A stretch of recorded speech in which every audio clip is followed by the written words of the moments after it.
بسم اللہ الرحمن الرحیم۔ اسلامیات لازمی 9th کلاس یکساں قومی نصاب 2022 کے عین مطابق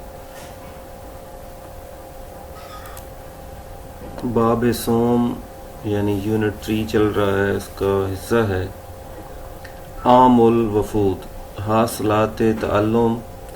اس سبق کو پڑھنے کے بعد طلباء اس قابل ہو جائیں گے کہ عام الوفود کا معنی و مفہوم جان سکیں، عام الوفود کی اہمیت اور اس کی معنویت کو سمجھ سکیں، 3 وفود کے اجمالی حالات اور نبی کریم خاتم النبیین صلی اللہ علیہ وسلم کے حسن معاملہ سے آگاہی حاصل کر سکیں، وفود کی آمد کی وجہ سے جزیرۃ العرب میں اسلام کے پھیلاؤ اور حجۃ الوداع میں اس کے اثرات کا جائزہ لے سکیں،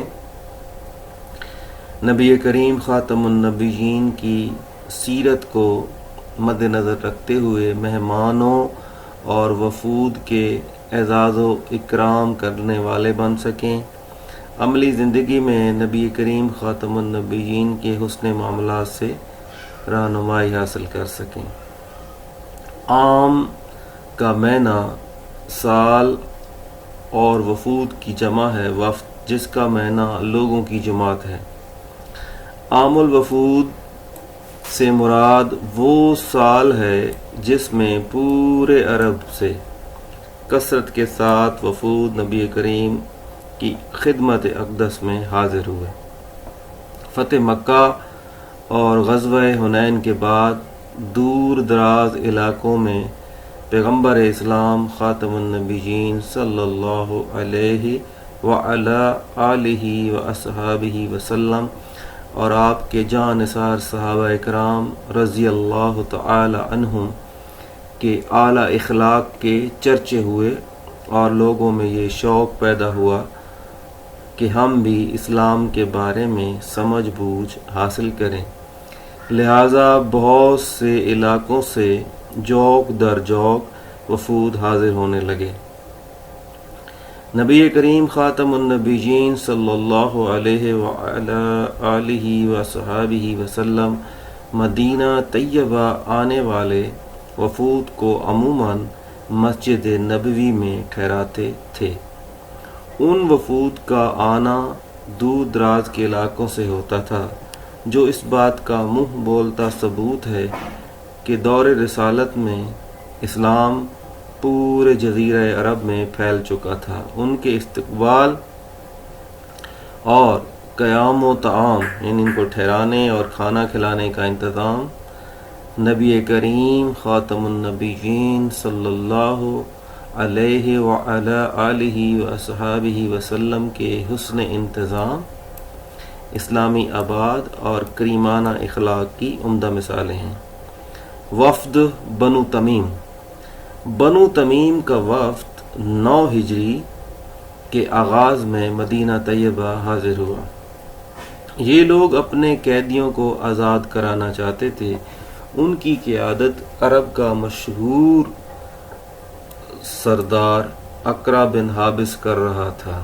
نبی کریم خاتم النبیین صلی اللہ علیہ وعلی آلہ واصحابہ وسلم ظہر سے پہلے قیلولہ، دوپہر کے وقت جو ہے نا آرام کرنے کو قیلولہ کہتے ہیں، کھانا کھانے کے بعد تھوڑا سا سو جانا، قیلولہ فرما رہے تھے۔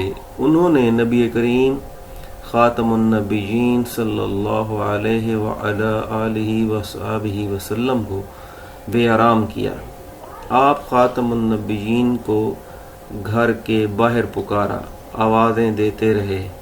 آپ خاتم النبیین صلی اللہ علیہ وعلی آلہ وصحبہ وسلم کے پاس داخل ہونے کی اجازت طلب نہ کی تو اللہ رب العزت نے سورۃ الحجرات نازل فرمائی، جس میں رسول اللہ کی بارگاہ میں حاضری کے آداب سکھائے گئے کہ اپنی آوازوں کو نبی کی آواز سے بلند نہ کرو، نبی کو یوں نہ پکارو جیسے آپس میں ایک دوسرے کو پکارتے ہو۔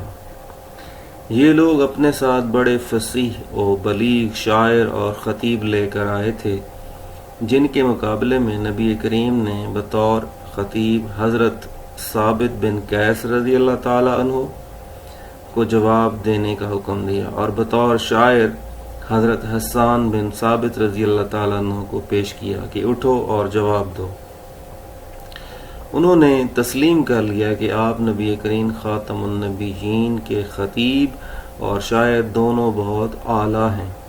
اقرا بن حابس بارگاہ رسالت خاتم النبیین صلی اللہ علیہ وعلی آلہ وصحبہ وسلم سے اتنا متاثر ہوا کہ اپنے آبائی دین کو الوداع کہا اور وفد سمیت اسلام قبول کر لیا۔ وفد نجران۔ عرب کے علاقے نجران میں نصارہ کرسچین عیسائی بڑی تعداد میں آباد تھے۔ نجران، ان کا ایک وفد حضرت محمد رسول اللہ صلی اللہ علیہ وآلہ وسلم کے پاس مدینہ طیبہ آیا۔ یہ وفد 60 افراد پر مشتمل تھا۔ ان میں 14 بڑے سردار بھی تھے۔ پھر ان سرداروں کے 3 افراد بہت خاص تھے اور ان کے دینی اور دنیاوی معاملات وہی 3 افراد دیکھتے تھے۔ نبی کریم صلی اللہ علیہ وآلہ وسلم نے اس وفد کا پرتپاک استقبال کیا۔ انہیں مسجد نبوی میں ٹھہرایا گیا، اپنے طریقے کے مطابق عبادت کرنے کی اجازت دی گئی، ان کی بہت خاطر تواضع کی گئی۔ یہ وفد حضرت محمد رسول اللہ صلی اللہ علیہ وسلم کی نبوت کی خبر سن کر آپ سے مناظرہ کرنے کی غرض سے آیا تھا، لہذا ان لوگوں نے حضرت عیسیٰ علیہ السلام کے خدا ہونے اور خدا کا بیٹا ہونے پر دلائل دینا شروع کیے۔ نبی کریم خاتم النبیین صلی اللہ علیہ وآلہ وسلم نے تمام دلائل سماعت فرما کر ایک ایک دلیل کو رد فرمایا، لیکن وہ لوگ اپنی ضد پر ڈٹے رہے۔ پھر اللہ تعالیٰ نے نبی کریم صلی اللہ علیہ وسلم کو ان سے مباہلہ کرنے کا حکم دیا۔ یہ حکم نازل ہونے کے بعد نبی کریم حضرت علی کرم اللہ وجہ الکریم، حضرت فاطمہ، حضرت حسن اور حضرت حسین کو لے کر نجران کے وفد کے پاس مباہلے کے لیے تشریف لائے۔ جب ان کے پادریوں نے یہ روشن چہرے دیکھے تو کہا کہ اگر تم نے ان سے مباہلہ کیا تو یاد رکھو دنیا سے تمہارا نام و نشان تک مٹ جائے گا۔ چنانچہ انہوں نے مباہلہ کرنے سے انکار کر دیا اور جزیہ ادا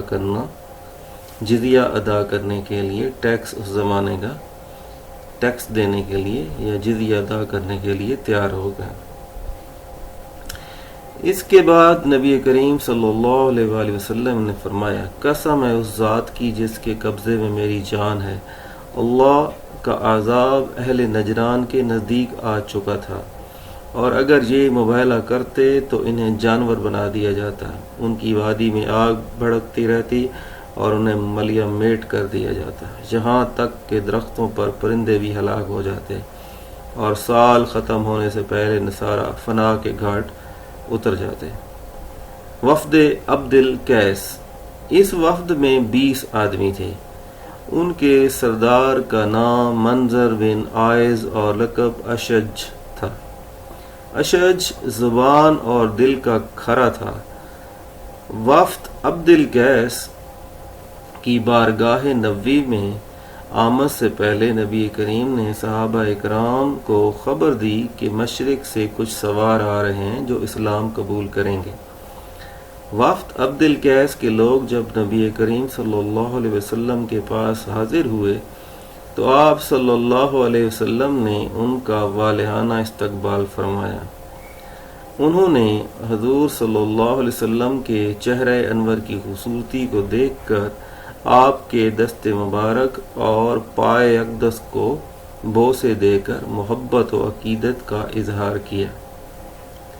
اس وفد کے سردار نے حضور اکرم صلی اللہ علیہ وسلم کے پاس حاضری سے پہلے غسل کیا، عمدہ اور پاکیزہ کپڑے پہنے اور حلم اور وقار کے ساتھ بارگاہ رسالت میں حاضری دی۔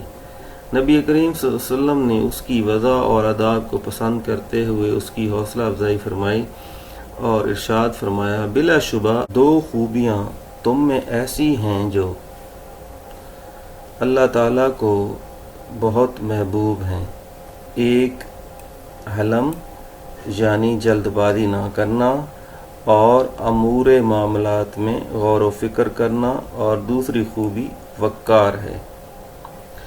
دوران گفتگو میں آپ خاتم النبیین نے حرمت والے مہینوں ذوالقعدہ، ذوالحجہ، محرم اور رجب کے بارے میں انہیں آگاہ کیا۔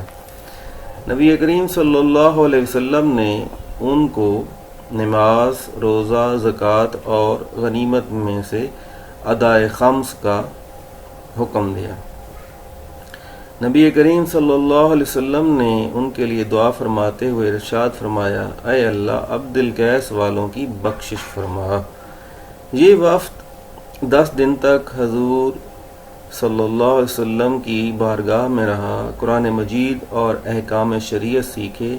آپ صلی اللہ علیہ وسلم نے ان کو تحفے تحائف دیے، اشج کو بہت زیادہ مال عطا فرمایا اور ان کو واپس جانے کی اجازت مرمت فرمائی۔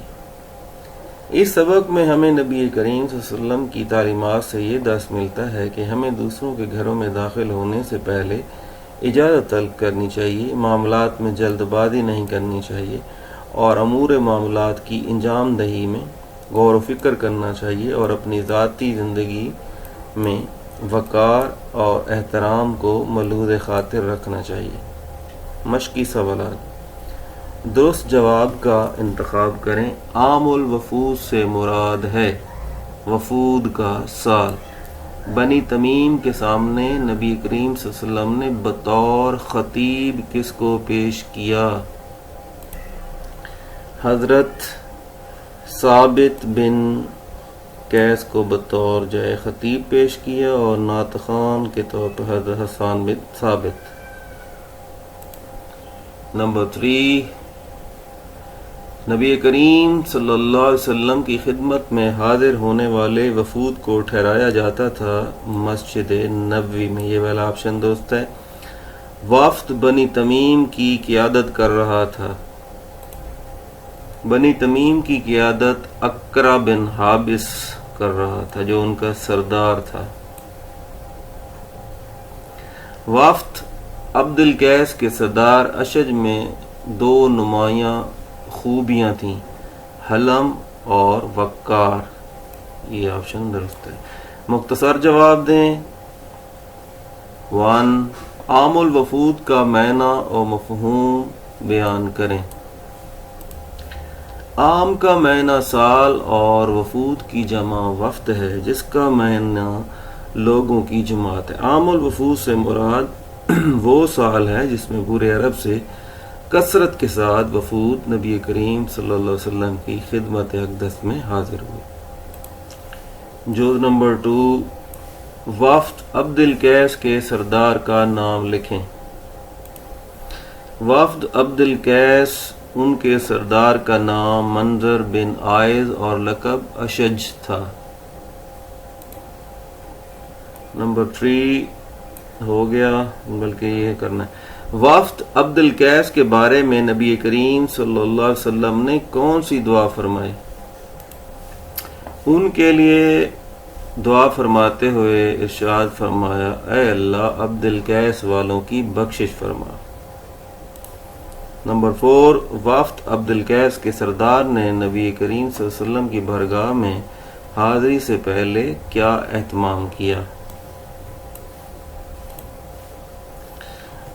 اس وفد کے سردار نے حضور اکرم صلی اللہ علیہ وسلم کے پاس حاضری سے پہلے غسل کیا، عمدہ اور پاکیزہ کپڑے پہنے اور حلم اور وقار کے ساتھ بارگاہ رسالت میں حاضری دی۔ اس کی نبی کریم صلی اللہ علیہ وسلم نے اس کی وضع اور آداب کو پسند کرتے ہوئے اس کی حوصلہ افزائی فرمائی۔ نمبر 5، وفد بنو تمیم کو بارگاہ رسالت میں حاضری کے کیا آداب سکھائے گئے؟